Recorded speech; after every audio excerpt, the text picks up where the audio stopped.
क्या आप सभी लोग जानते हैं कि जब बच्चा माँ के गर्भ में होता है तो उसकी जो हार्ट साउंड है उसको आप कब रिकॉर्ड कर सकते हैं और कब उस बच्चे की आप हार्ट साउंड सुन सकते हैं। जैसे आपने पेरेंट्स को देखा होगा कि वो एब्डोमेन पे अपने कान लगा के सुनते हैं कि बच्चे की धड़कनें सुनाई दे रही है कि नहीं दे रही। तो चलिए जानते हैं इसके बारे में।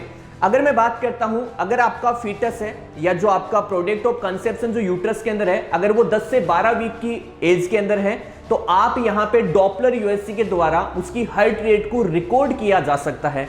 और अगर आपको बच्चे की हार्ट रेट सुननी है तो वो आपको 20 वीक पे सुननी होगी और वो सुन सकते हैं आप पिनार्ड स्कोप या फिर आप फिटोस्कोप के द्वारा जो आपके हॉस्पिटल के अंदर यूज किए जाते हैं। ऐसे ही मोर अपडेट के लिए हमारे चैनल को सब्सक्राइब करेंगे। Thank you so much.